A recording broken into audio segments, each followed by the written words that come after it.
As ruas de terra, a gente ia para a escola, muitas vezes a gente chegava todo sujo na escola, tinha que levar outro sapato, senão ficava na escola com aquele sapato enlameado, com as roupas sujas de terra. É uma vida difícil, né? Uma vida difícil. Mas olha, hoje mudou tudo, né? Asfalto morro. Asfalto, casas muito bem acabadas, bonitas, né? Exato, né? As pessoas eram muito simples nas casas, faziam aquela casinha no meio do terreno e depois elas criavam sua galinha, plantavam a sua horta. E você vê, a maioria das casas tem carros novos, carros bonitos, né? Na época ninguém tinha carro. Não tinha nada, a gente andava a pé. Tinha que andar muitos quilômetros. Pois é. Você lembra que o ponto de ônibus era 2 quilômetros de distância e a feira era mais longe ainda? Verdade. É tudo difícil, né? Hoje está tão bonito. Eu fico feliz, porque o bairro está bastante acomodado. Eu acho que valeu a pena, acho que o povo que está aqui está feliz, está construindo e... Eu acho. Né? Vamos que vamos. Nós estávamos na década de 70. O Brasil vivia uma ditadura militar desde 64. E esta região de São Paulo, que é o Embu das Artes, pertencia à Arquidiocese de São Paulo enquanto organização religiosa. O território das comunidades eclesiais de base que nós trabalhamos naquele período eram extremamente empobrecidas. A infraestrutura básica é praticamente inexistente. A que existia era muito pobre. Não havia políticas públicas ofertadas à população. Não tinha água, não tinha luz e nem tinha transporte. Se não tinha água, não tinha luz, também não tinha esgoto. Dia de chuva, todo mundo saía daqui no lamaçal que tinha, né? A gente brincava que a gente tinha que levar 2 sapatos, um para ir na lama e outro para entrar no ônibus. A gente pegava o ônibus aqui no Campo Limpo, no Largo do Campo Limpo, que dá por volta de 4 quilômetros daqui lá, os ônibus só vinham até lá. Então você saía para trabalhar, que só tinha trabalho em Pinheiros, Santa Amaro, nessa região, aqui não tinha. Eu e meu marido queria ter o sonho da casa própria. Então, e aonde a gente conseguiu encontrar um cantinho foi no Valo Verde, aqui em Embu das Artes. A gente chegou em 1979 e com a Luzia com 2 aninhos e o Fernando com 9 meses. E assim, num bairro, né, sem nenhuma infraestrutura, né, mas era o sonho e a gente devagarinho foi, né, buscando melhorar a situação. E a vida da gente era assim, a criançada na rua, para lá e para cá, brincando, os pais saíam para trabalhar, porque todos trabalhavam, né? A maioria do pessoal daqui era do norte ou de Minas, também recém-chegados, e todos trabalhavam lá para São Paulo, e as crianças ficavam, porque não tinha com quem ficar, então o mais velho cuidava do mais novo. Por isso eu vim para São Paulo, para cuidar dos meus irmãos mais novos. Tínhamos um grupo muito significativo da região de São Paulo inteira e periferia e cidades perto da capital de São Paulo, onde refletíamos em plena ditadura militar sobre a situação da vida real do povo, como é que a gente estava, porque era um momento da história que São Paulo estava se formando com a vinda de milhares de pessoas, trabalhadores rurais do estado de São Paulo e do país, que vinham em São Paulo buscando oportunidades de trabalho e renda e moradia, etc. O problema de um é um problema da comunidade. E nós só vamos enfrentar o problema da comunidade e o individual sendo organizados. E essa organização, a partir, por exemplo, do Embu das Artes, começa por encontros de formação bíblica, missão conciliar, e documentos, e Bíblia, lá no Instituto Paulo VI, onde o padre Jaime fazia os encontros. Sou irlandês, nasci na roça, Sou de uma família de 10 irmãos e crescemos com muita paz, com muito amor. Logo que entrei no seminário de São Patrício em 62, iniciou-se em outubro de 62 o Concílio Vaticano II, que deu um novo olhar para a Igreja. Cheguei no Brasil em 69, logo depois de uma grande conferência episcopal dos bispos, realizada em Medellín, na Colômbia, em que a Igreja já tomou uma outra atitude para a América Latina, tentando colocar no chão os pensamentos do Concílio Vaticano II para a América Latina. Tomou posse em novembro, 1º de novembro de 70, o cardeal Dom Paulo Evaristo, conhecido como o cardeal da esperança, o cardeal dos direitos humanos, o cardeal da vida de São Paulo. E, realmente, ele foi uma grande inspiração para a Igreja de São Paulo. Foi como o Concílio Vaticano abriu as portas e as janelas para ventilar também Dom Paulo aqui. As comunidades de base, elas foram criadas por 2 bispos conservadores no início dos anos 60. O Brasil era, não sei se ainda é, o maior país com número de católicos no mundo, mas há poucos sacerdotes. Então, esses bispos decidiram criar as comunidades para que elas não ficassem desprovidas de catequese, de iniciação bíblica, de celebração que os leigos podem fazer, etc. O que são comunidades? São grupos que se organizam de católicos ou de cristãos, há muitas comunidades interreligiosas, ecumênicas, na favela, numa zona rural, na periferia, e que se reúnem no quintal da Dona Maria, na sala do Seu João, no fundo da casa paroquial. Então elas são comunidades porque são de base, porque são populares de base. Elas não têm gente de classe média, elite, isso não existe. É povão mesmo. E chegaram a ser o movimento de maior capilaridade no Brasil nos anos 70, 80 e um pouco dos anos 90. E elas são eclesiais porque elas não são um movimento na igreja. As comunidades eclesiais de base são o modo de a igreja ser e o modo de ser igreja. Ou seja, a própria igreja na base. As primeiras coisas que comecei a trabalhar no IMBU era a questão dos ciclos bíblicos. E nos ciclos bíblicos, que Carlos Mestres era o mestre mestres na época, era confrontar a Bíblia e a vida do dia a dia. Tinha o fato da Bíblia e os fatos da vida, e todas estas. E ali, colocando este confronto, ao lado que IMBU nos anos 70 era miséria total. Quando o Jaime chegou ao Brasil, ele veio para cá, para o centro de IMBU. E eu morava aqui, né?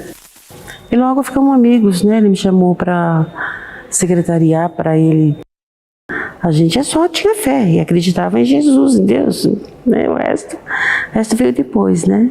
E daqui, deste lugar, a gente saiu para os clubes de mães, para fazer aquilo que eu chamo de conscientização popular, né? Através de movimentos populares.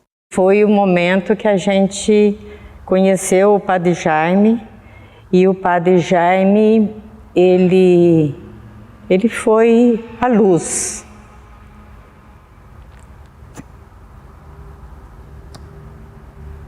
Desculpa a emoção.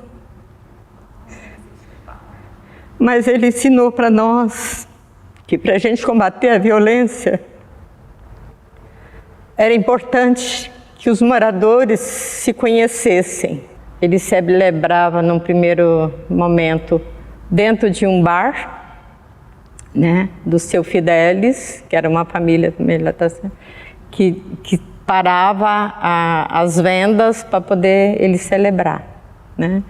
E foi lá que foi feito, ele chamou a comunidade para discutir os problemas do bairro. E a gente levantou uma grande lista das necessidades, porque não tinha escola, não tinha creche, não tinha o transporte, né? Era um ônibus que chamava até de poeirinha. E era nós também, os únicos que tinham um Fusquinha.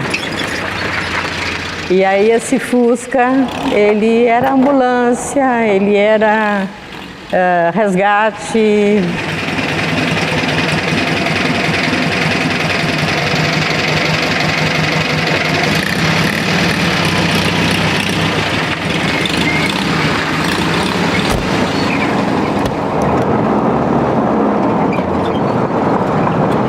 A entrada do padre vindo à cidade, tanto é que o padre ficou um tempo lá no centro e resolveu mudar para a periferia, resolveu mudar para o bairro chamado Santa Emília, e ali ele montou a paróquia dele, né? Porque ele sentia o distanciamento do poder público com a periferia. E ele trabalhava com a periferia e falava, vou mudar para lá. E com isso, ele sentia também junto os problemas da periferia. Então, o bairro não era só dos moradores, era do padre também, né? A moto que ele tinha também não passava. Então, uma coisa, né, se juntou. O padre via os problemas, ele sofria na carne os problemas da periferia, dos moradores.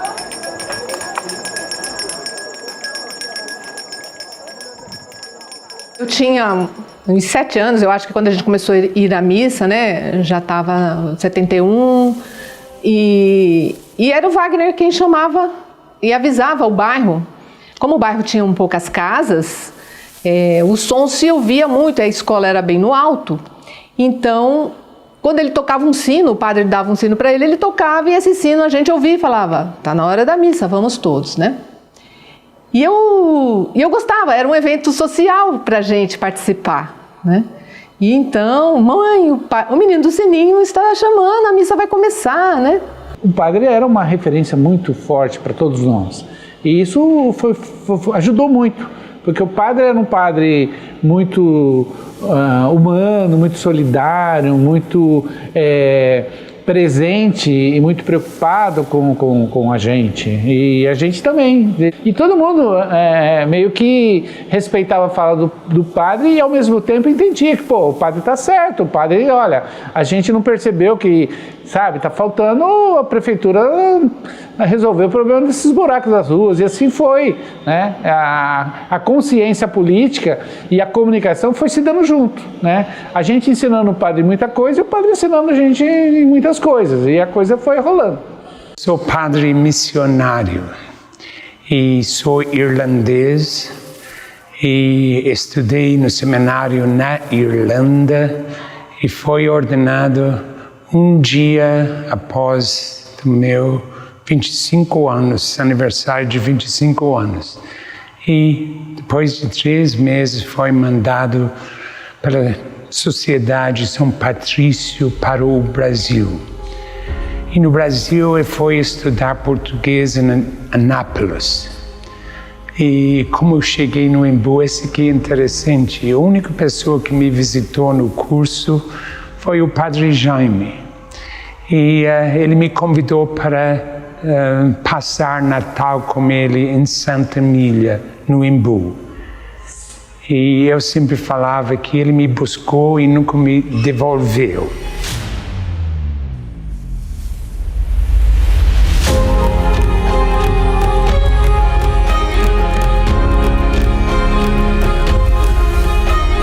Começamos a agrupar as pessoas, como eu já falei, nos círculos bíblicos, clubes de mães, que as mulheres começaram a sair de casa.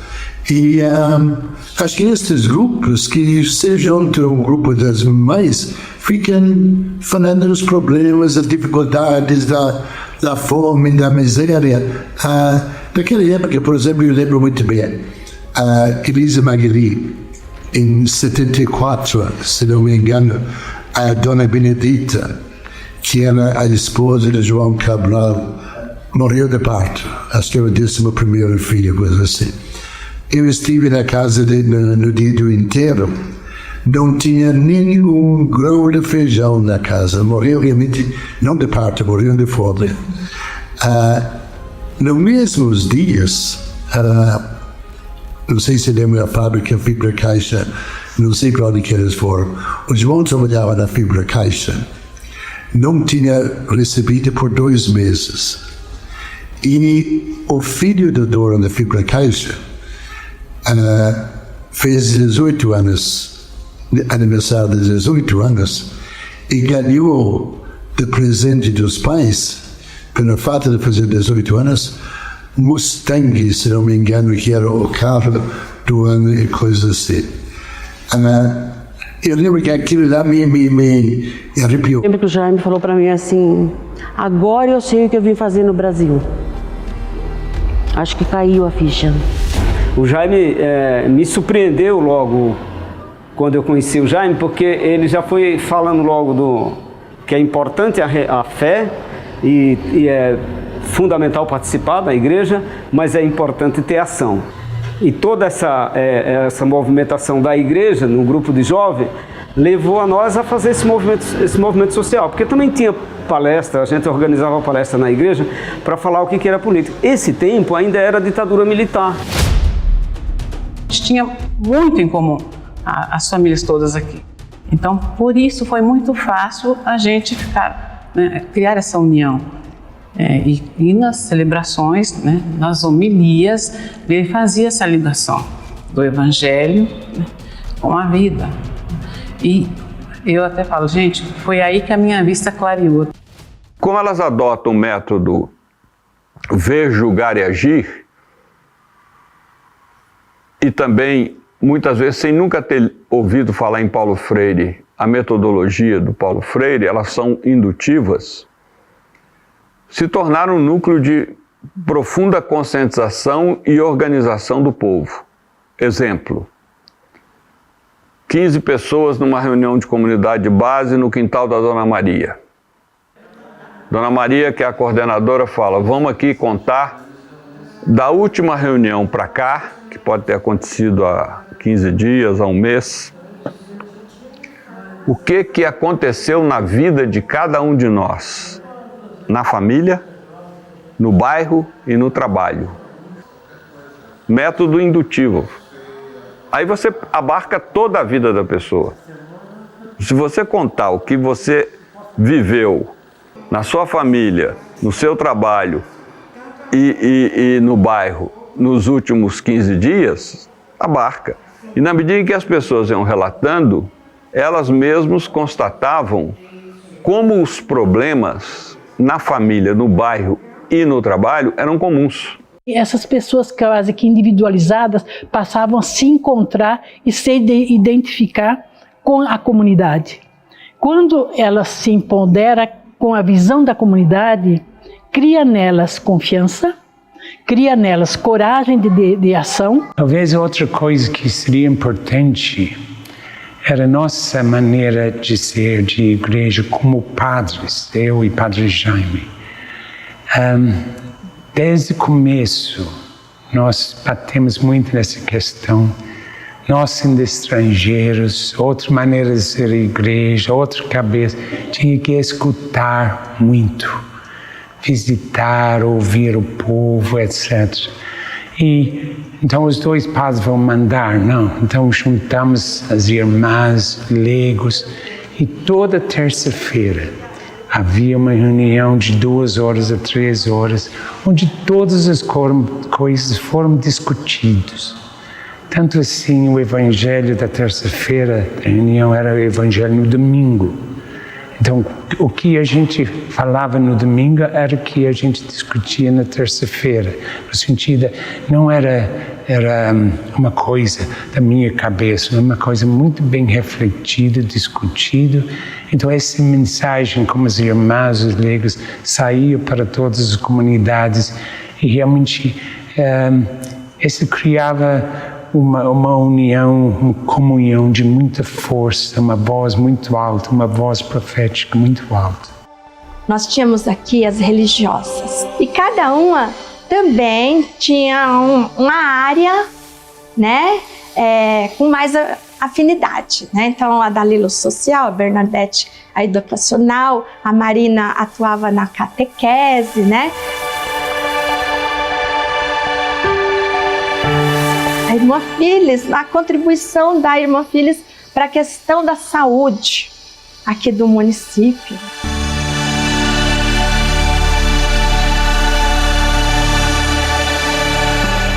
Aqui estamos no Jardim Independência, que é um bairro bastante populoso e que teve um trabalho social muito grande ligado às comunidades eclesiais de base. Aqui nesta comunidade teve o primeiro trabalho em relação à saúde de atendimento, médicos voluntários e também com a Irmã Phyllis faziam um atendimento à saúde. E também aqui tivemos grupo de jovens e movimentos da água. O movimento da água foi um movimento importantíssimo na luta para que o povo tivesse água saudável, água abundante nas casas, porque não havia nem água e nem outros serviços de infraestrutura nesta região. As pessoas que vieram ali 2 anos antes, movidos pela sua fé religiosa, pelos ideais mais legítimos e autênticos do cristianismo, que é a questão amar o próximo como a si mesmo. É o reconhecimento absoluto do outro como o outro que me realiza, né? De que ninguém consegue nada sozinho, nós somos humanidade, e o valor mais abrangente do cristianismo é esse espírito da solidariedade, que quer dizer, o que acontecer de violência, de opressão, de dor, para qualquer ser humano, me toca. É problema meu também. A espiritualidade bíblica é necessariamente histórica dentro da dimensão humana e, portanto, consequentemente política. Não estou falando em termos partidários ou institucionais, mas é uma espiritualidade que ganhou corpo, sangue, suor, pé na terra e, sobretudo, a partir da experiência dos empobrecidos, das vítimas de violência, dos injustiçados da história. Então, sim, a espiritualidade do Evangelho é estruturalmente política, sempre apontando para o além, para uma esperança eterna, mas com muito comprometimento com a vida concreta e com o cotidiano das pessoas. A meu ver, é muito claro nos Evangelhos que Jesus morreu como um prisioneiro político, como vários companheiros e companheiras meus morreram durante os 21 anos de ditadura. E por que ele morreu como um prisioneiro político? Ele foi preso, torturado, julgado por 2 poderes, o romano e o judaico, e condenado à pena de morte na cruz, que era a pena dos romanos. Por 2 razões. Por uma acusação religiosa e por uma acusação política. A religiosa é que ele rompeu com o judaísmo esclerosado do Templo de Jerusalém. Por isso ele foi acusado de herege e de blasfemo. E do ponto de vista político, porque ele ousou, no reino de César, que era o Império Romano que dominava a Palestina da sua época, anunciar um outro reino possível que não era o de César, era o de Deus. Só que a igreja colocou o reino de Deus lá no céu. Quando as pessoas falam em reino de Deus, estão imaginando alguma coisa após a morte. Não. Jesus foi contra a acumulação da riqueza, foi contra a propriedade privada que exclui e produz pobreza, marginalidade e miséria. Jesus nunca teve a intenção de derrubar o poder de César para implantar o projeto político civilizatório dele. Não, ele tinha a ideia de minar o projeto de César, iniciando com o povão um novo modelo de sociedade. Então essa foi a grande proposta dele. Com a fé, a gente começou a fazer a política, né? E a fé é uma crença, é acreditar, né, numa verdade, né, numa realidade. A política é aquilo que move, aquilo que negocia, que diminui os conflitos, né, que apazigua as diferenças, né, faz os acordos, né, ameniza os problemas. Então, nada mais coerente do que juntar a fé de transformar com a política, que é de no mínimo, diminuir os conflitos. A SEBS foi isso, foi exatamente a confluência, né, de uma realidade que precisava mudar, com a esperança, né, de um mundo melhor, com a política, que era, na prática, né, transformar, não era milagre. Deus não vinha aqui fazer asfalto, Deus não vinha aqui montar a creche, né? Era, né, a fé que faria, né, através dessa crença, as coisas mudarem. E foi o que aconteceu. E aí a gente rompeu com algumas visões históricas que a própria igreja fazia em relação a uma pastoral, que era assim: tudo bem, a gente sofre aqui, né?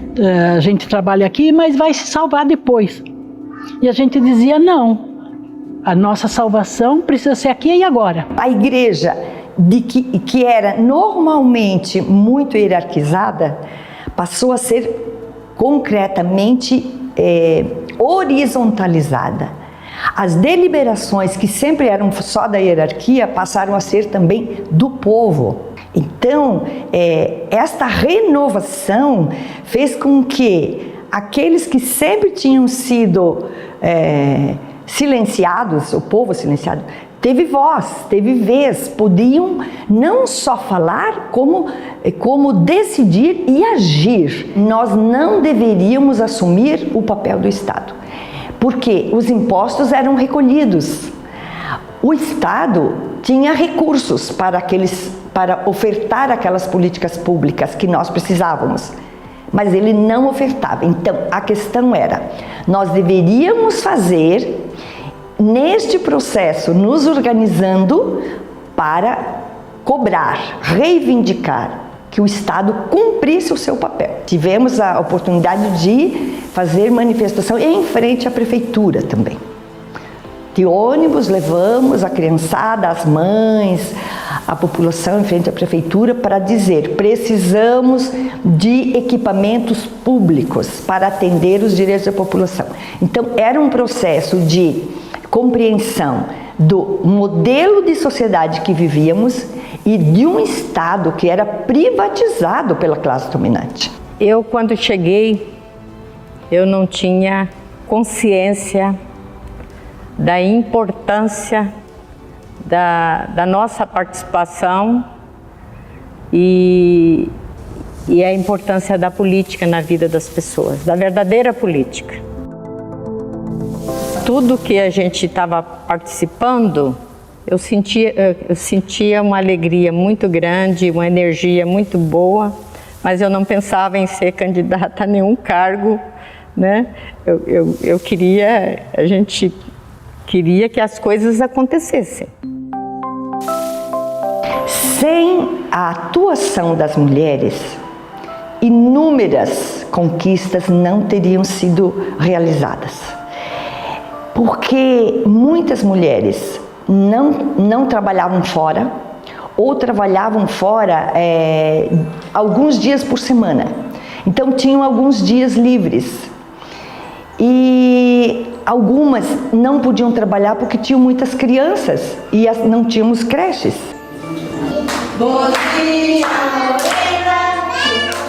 Clube de Mãe é um grupo de mulheres que se reúne uma vez por semana.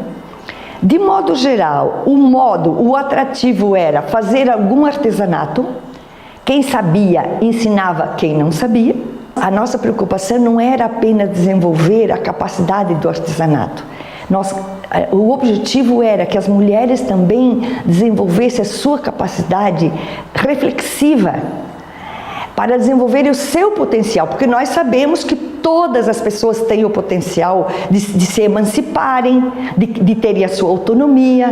Muitas que vinham sofriam violência doméstica. Muitas vinham dizendo que o marido não permitia que elas saíssem. Depois começamos uma metodologia de termos pequenos textos com o tema e perguntas, onde elas iam discutindo aquela questão. Essa reflexão trouxe a visão de que mulher também é cidadã e a gente também era responsável para resolver os problemas. Que se o governo não nos percebia, não via, nós não existíamos perante o Estado. E esses movimentos foi desafiando o governo a criar as políticas públicas de solução. O Clube de Mães na verdade, era uma escola de educação popular, de educação política das mulheres. E as mulheres assumiam assim um protagonismo impressionante de fala, de inclusão dos que não estavam inclusos, de tomada de decisões coletivas, ouvindo a juventude. Quando o Padre Eduardo vem, ele percebe que os jovens poderiam participar mais ativamente, eles chamam para participar, reúnem e faz formação política com esses jovens. Então eu partia muito nessa questão dessa formação, porque eu gostava muito de música, eu tocava violão, eu gostava muito de dança e teatro também. Então, como juventude, criamos um movimento muito forte. O grupo de jovens tinha que se incomodar com a situação. E os cantos das SEBs, eles levavam a gente a fazer essa reflexão. Né? Quando cantava-se que a vida que a gente vive é cheia de divisão, mas Deus não quer isso não, Deus quer o povo feliz, né? E aí para isso a gente precisa transformar. Então ninguém vai receber a felicidade, a gente tem que construir essa felicidade. E ficava bem claro que a gente tinha que ter o quê? Conhecimento. Conhecimento. Formação. Então era formação o tempo inteiro. Eram encontros muito bons. Irma Passoni, Plínio de Arruda Sampaio, Frei Gorgulho e Ana Flora. A Dalila também foi muito presente, né? Chegávamos, tinha as apresentações, aí vinham as palestras, depois tinha um intervalo porque faziam-se as rodas para discutir sobre o que foi falado, né? Para a gente entender ali. Aconteciam os pinga-fogos, que era muito legal, porque punham os jovens assim, aqueles que defendiam e aqueles que eram a favor, para criar o senso crítico, para fortalecer o senso crítico, para a gente saber ter enfrentamento, né, mais lá na frente, como aconteceu de fato, vários enfrentamentos depois, quando a gente ia para as lutas, né, com prefeitos, com vereadores, depois a gente voltava para a plenária e aí sim apontava, né, colocava tudo aquilo no quadro, os pontos que foram legais, os que não, e daí se fazia um planejamento para a ação dos jovens. E assim a gente ia entendendo que a gente estava vivendo num momento da ditadura. Aí a gente ia recebendo essas informações de que o país estava enfrentando uma situação muito autoritária, de dificuldades, e que a gente precisava entender isso para mudar a realidade, que a gente, mesmo como jovens, tínhamos um papel.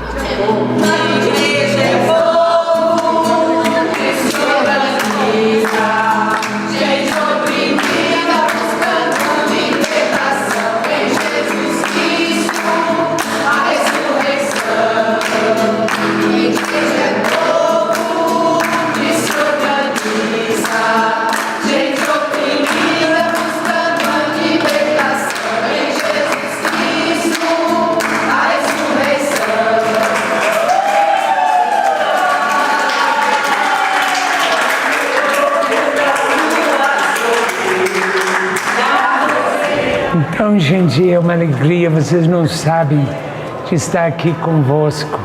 mas lembrando vocês que faz 50 anos que eu cheguei em todos os santos, Santos Eduardo, Santa Teresa, todos os santos que estão aqui presentes.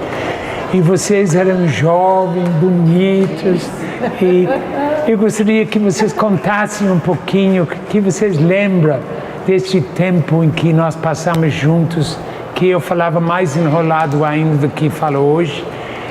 Conta um pouquinho como que foi a comunidade eclesial onde você atuou. Trabalhamos num grupo de jovens na comunidade aqui, fizemos uma série de eventos, de trabalhos, e foi uma alegria muito grande reencontrá-lo hoje aqui novamente, né? Depois de 50 anos.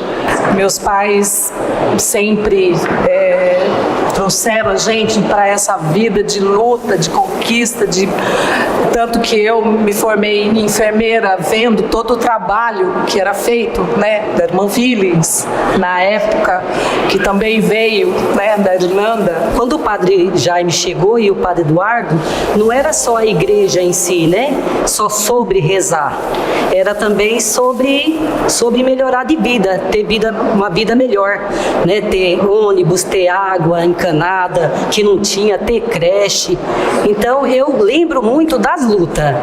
Hoje sabe que boa parte da nossa formação, da nossa moral, inclusive, foi construída em parceria com eles, que realmente ajudaram a gente muito, não só a organizar o nosso pensamento em termos de luta, em termos de organização social, em termos de reivindicação de direitos, mas acima de tudo também humanizando a vida.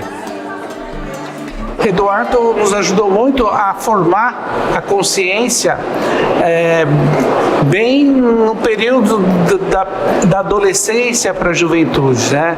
E isso foi muito rico, porque a gente discutia muito a questão do evangelho, a questão da política e a questão da transformação dessa sociedade. E isso nos enriqueceu muito até hoje. Mas você também precisa lembrar que esses padres chegaram aqui, nós estávamos vivendo o regime da ditadura militar. E eles faziam tudo isso, essa revolução, como ele não admite ser, mas foi uma revolução nas comunidades eclesiais de base, a trazer essa ideia do despertar no jovem para se libertar, mesmo com a pressão que a polícia fazia em cima dos dois. Sementes que foram plantadas cresceram e realmente deram muito fruto. Eu sempre falei que não cheguei no Embu como revolucionário, cheguei no Embu como um simples irlandês buscando fazer a vontade de Deus, buscando trazer vida, e realmente aprendi com vocês. Vocês me ensinaram a ser um bom pastor, que eu espero que sou. Mas foi vocês realmente andando junto com vocês, com vossas famílias, comendo nas vossas casas, ouvindo todas as histórias, partilhando as alegrias como estamos fazendo hoje, mas também partilhando as lutas, as dores, tantas coisas perdidas nesse caminho. Só agradeço a Deus e agradeço a cada um de vós.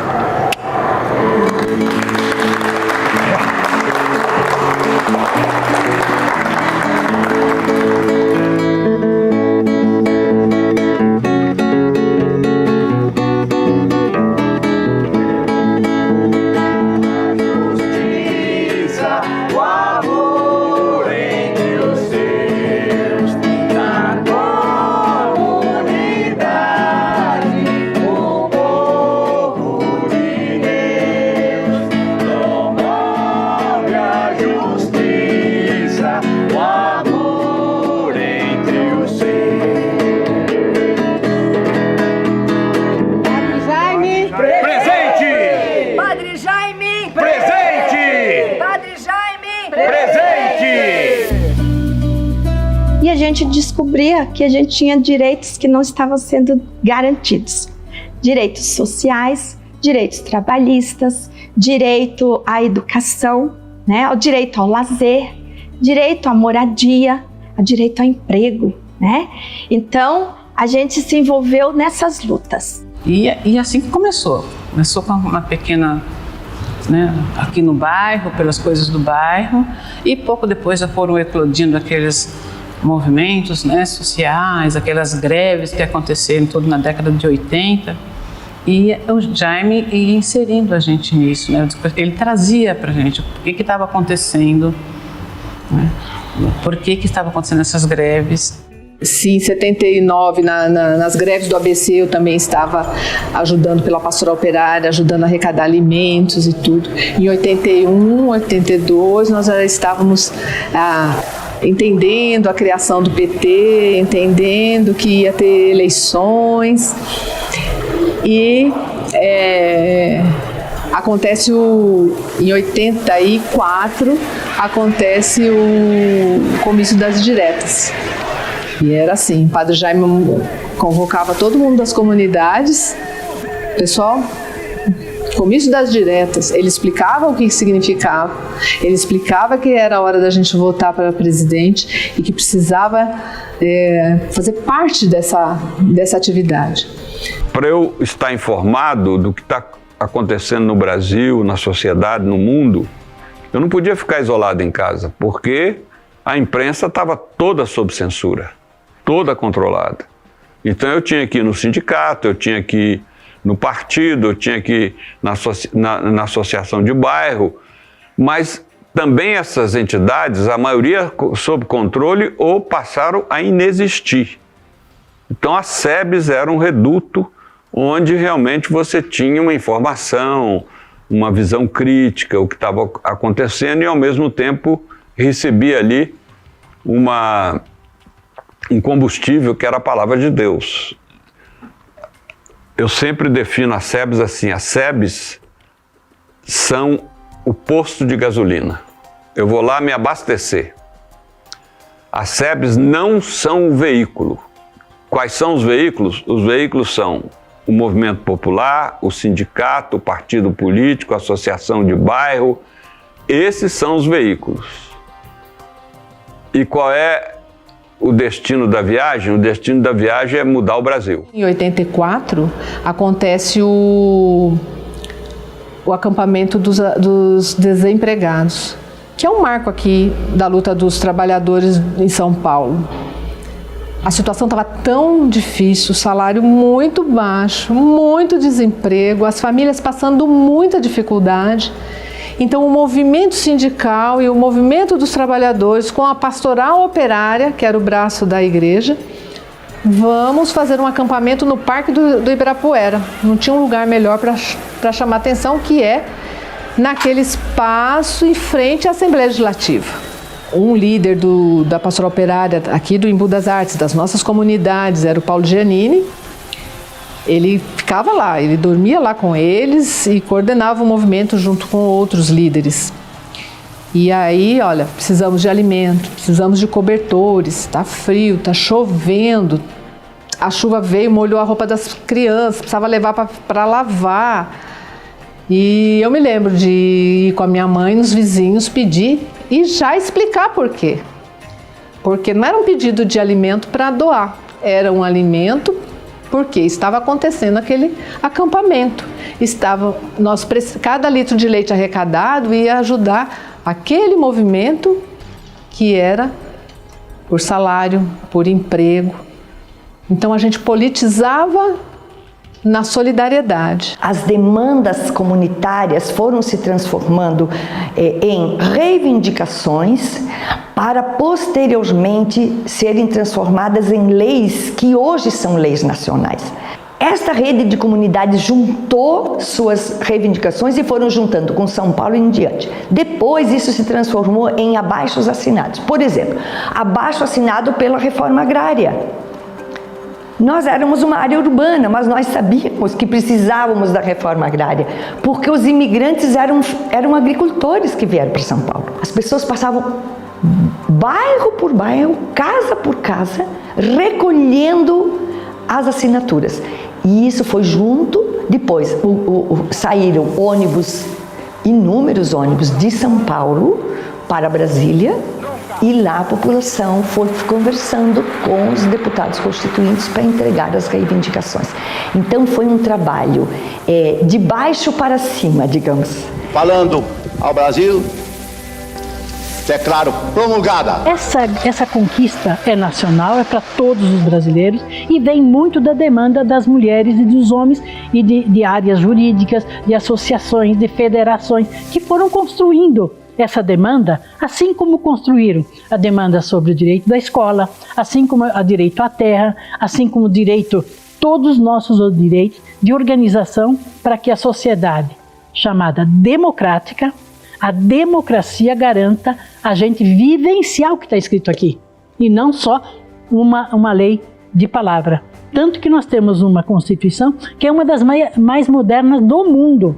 Então as comunidades foram a grande sementeira no Brasil de movimentos populares. Aqui em São Paulo, o movimento de luta contra o custo de vida, movimento de moradia, no interior aí, movimento pela terra, movimento de crianças de rua, movimento de central de movimentos populares, tudo isso nasceu das SEBs. O próprio Lula sempre reconheceu que as SEBs tiveram mais importância na capilaridade nacional do PT do que o sindicalismo. Começa um movimento político, né, na formação do Partido dos Trabalhadores em 81, 82, e nós estávamos lá. O PT naquela época convidava para se filiar ao partido mais ou menos pessoas que tinham alinhamentos. Você era convidado, você não podia chegar lá e se filiar, né, naquele primeiro momento do partido.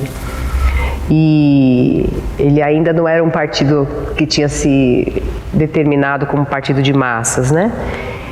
E ela é convidada a se filiar porque ela estava atrelada ao projeto político, né, ideológico do partido.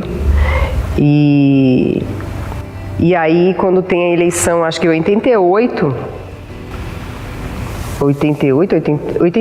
né? 88. Eles estavam procurando candidatos e ela vai para a convenção do partido, chega lá, Graça, a gente acha que você é candidata. Eu lembro que eles pediram para pensar, desce ela com meu pai, eu acho, que estavam vocês dois juntos, estava sozinha, não lembro. Eu tinha 12 anos. E aí ela fez essa pergunta: eu só vou ser candidata se vocês me apoiarem. E aí eu falei, eu achei aquilo máximo. Essa formação das comunidades eclesiais de base faz você entender que esse é o espaço onde a gente deveria estar. E foi aí então que eu fui compreendendo e aceitei ser candidato a vereador.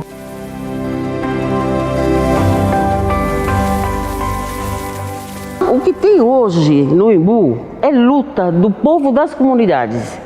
Se não fosse a SEBs, eu não sei como estaria essa cidade. A gente conseguiu pronto-socorro aqui desse lado e do lado de lá. Conseguiu construir várias escolas, tanto estadual como municipal. Conseguimos creche. Conseguimos canalização, água encanada, iluminação em vários bairros, urbanização de favelas, né? Buscar casa popular, construção de casas populares. O trabalho de base foi muito intenso no Brasil nos anos 70, 80 e 90, que resultaram na eleição do Lula. Acontece que nós da esquerda, nós progressistas, não reproduzimos esse trabalho de base. E dois fatores fizeram com que ele quase desaparecesse das bases populares. O primeiro, 34 anos de pontificados conservadores de João Paulo II e Bento XVI, o que fez refluir todo o movimento de SEBs, pastoral progressista, etc., que tinha uma capilaridade no segmento mais básico da sociedade brasileira. E segundo, o fato dos partidos progressistas como o PT irem progressivamente alçando instâncias de governo, prefeituras, governos estaduais e até o governo federal, então, ter que cooptar esses quadros formados nessa tradição das SEBs, dos movimentos populares, para ocupar funções importantes. E com isso a base ficou desguarnecida, até porque nós não tínhamos a preocupação com honrosas e raras exceções como o MST, que nunca deixou de fazer trabalho de base, por isso sempre multiplicou os seus militantes e mantém uma escola de formação política aqui em Guararema, próximo a São Paulo. Eu acho que o maior legado é exatamente isso, é dar esse despertar no cidadão comum do espaço que ele pode ocupar, e aí vem a luta das mulheres, aí vem a luta dos negros, que também a gente está falando de uma coisa, de um movimento que era as SEBs, que ela tinha também todas essas bandeiras. Mas eu acho que um dos legados, assim, que eu acho importante falar, além de ter participado junto e estar em todas as lutas, enquanto mulher, acho que assistir a minha mãe fazer ser essa mulher que muitas mães das minhas amigas não eram, essa mulher que fazia o movimento, que liderava, que foi eleita vereadora, que ela tinha uma sensibilidade para enxergar o problema das pessoas, assim, e mobilizar. Ela não precisava vir alguém reclamar, ela via. Seja a questão de enchente, seja essa questão da gente não ter escola, seja um monte de coisa. E aí, ser essa mulher me fez ser uma mulher que acho que eu compreendia que eu podia ser o que eu quisesse. O trabalho que foi feito aqui deixou muito fruto. Sementes que foram plantadas germinaram. Eu olho para o município de Embu e eu vejo por todo lado. E é interessante ver isso. Talvez não germinaram frutos tanto para a igreja, que muita gente, a gente seria criticado por causa disso, mas para a sociedade em geral, para os movimentos, para os grupos, para realmente este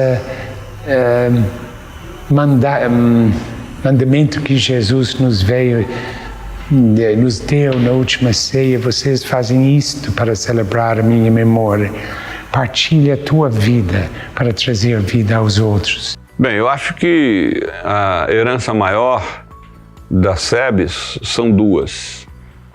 A quantidade de movimentos populares que elas criaram pelo Brasil afora, movimento de luta pela água, luta pela terra, luta pelos direitos humanos, luta pela identidade dos negros, dos homossexuais, das mulheres. Hoje existe uma teologia da libertação feminista, negra, etc. E segundo aspecto, que elas criaram a teologia da libertação, delas nasceu a teologia da libertação. A teologia da libertação não é uma ótica teológica criada na academia ou criada no escritório dos teólogos da libertação. Ela nasceu da reflexão do povo nas comunidades de base, na medida em que eles cotejavam a Bíblia com a vida.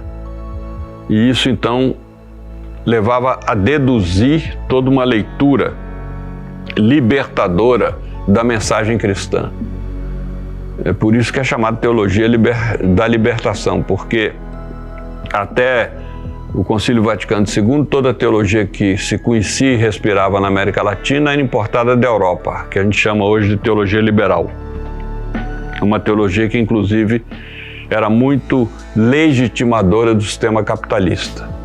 E a partir do momento em que os oprimidos fazem uma releitura da Bíblia, isso muda inteiramente a ótica. Quero aproveitar esse espaço e realmente honrar as SEBs, porque quando a gente fala que o mundo mudou, mais individualista, o neoliberalismo, a fragmentação dos projetos coletivos, mas a gente não pode deixar de honrar quem veio antes. Então, assim, as SEBs hoje não estão no seu auge, mas eu não sei se nós estaríamos aqui sem a luta desses irmãos no passado. Uma das coisas que a gente aprendeu com as comunidades é que, primeiro, a história é feita por nós e ela é escrita por nós também. Em 2018, a Dalila nos convidou, a mim e o Wagner, a tentar reunir depoimentos, registros das pessoas que participaram das comunidades para fazer uma publicação.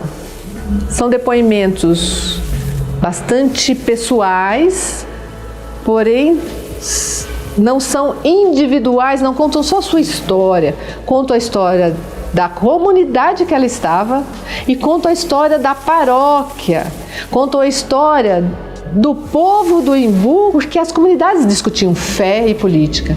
Nós fazíamos cursos de fé e política, nós fazíamos debates de fé e política dentro da comunidade. Então esse nome tem um significado para todos que escreveram e para todos que participaram naquela época. Nós não fomos revolucionários que chegaram no Embu e fizemos isso. Nós éramos outras pessoas simples, inteligentes, com cultura própria, como todas as pessoas com que nós estávamos trabalhando, mas usando ferramentas que ajudou a gente buscar a verdade, buscar um caminho para trazer a vida. De modo especial, eu diria, hoje você tem um padre em cada paróquia e que não reflete com ninguém. Essa questão da reflexão semanal de 2, 3 horas com os padres, com as irmãs presentes e também com pelo menos 2 ou 3 leigos, que era constante essa reflexão, que a gente havia uma mensagem, uma voz profética, harmoniosa entre nós, não havia briga. E para mim esse era a grande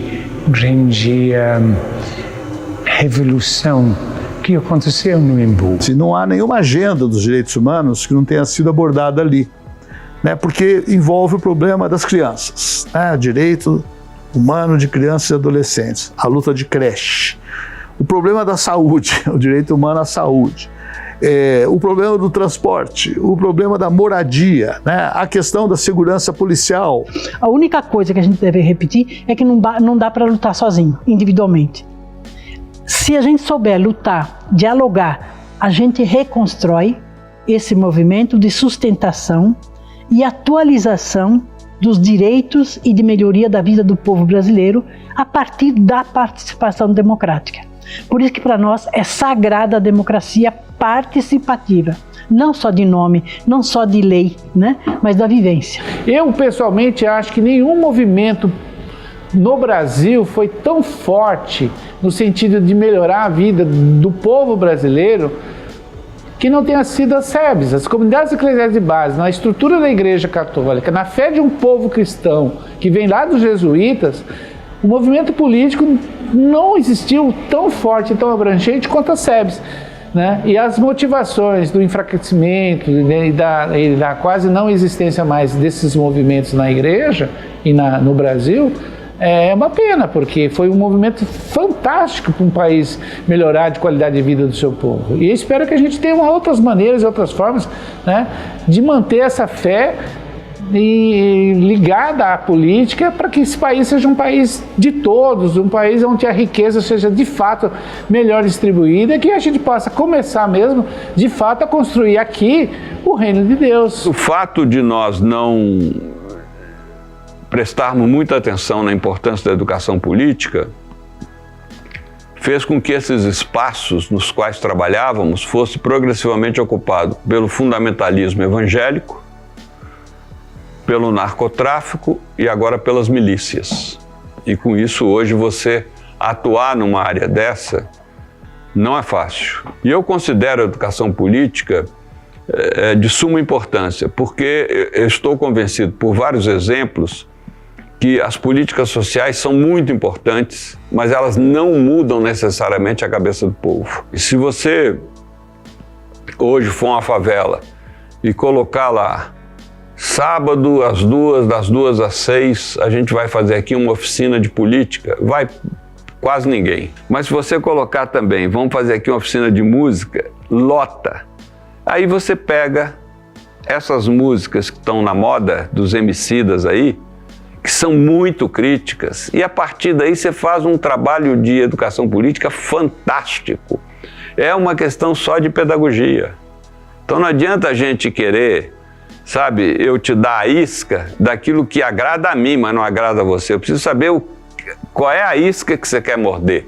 Qualquer trabalho de base de formação política hoje não pode ser unicamente um trabalho do grupo que se reúne presencialmente, um olhando para o outro e partilhando notícias da família, da vida e a discussão sobre... Não, nós temos um negócio chamado celular, internet e TikTok e não sei o que, Instagram, em que as pessoas se movimentam aos milhões por aí. Então você tem que entender o seguinte, um processo de formação agora de comunidade de base, ela precisa de ter a reunião presencial do grupo, precisa de ter figuras como Jaime, Eduardo, Dalila, Irma Passoni, etc., mas precisa de ter uma abertura muito importante para esse mundo novo. Os encontros presenciais podem ser mais leves, mais descontraídos, menos engessados, com a partilha do alimento, com alegria e com reflexão de espiritualidade política. Eu acredito nisso. Agora, também podemos ter estratégia para usar as redes sociais a nosso favor, colocar as nossas ideias no mundo, nossas devocionais, nossa leitura da Bíblia, nossa posição teológica e política acerca do que está acontecendo, tanto jovens com uma espiritualidade bonita, que tem um jeito interessante de usar a internet, um canal no YouTube, uma página no Instagram, eu não vejo problema. Com sabedoria, com discernimento, com o pé no chão, com foco, com aquela causa amorosa assim no coração, dá para usar a tecnologia sim em favor das boas causas. Temos que reivindicar o poder amoroso e revolucionário da fé também, que é capaz de encantar e mudar muita coisa em prol da justiça, sem dúvida alguma. Gente simples, fazendo coisas pequenas, em lugares de pouca importância, realiza grandes transformações.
De muito longe veio este irmão, trazendo paz e amor no coração. Ele vem cumprir a sua missão, vem para nos guiar na libertação. E ao chegar aqui no Brasil, dificuldades sei que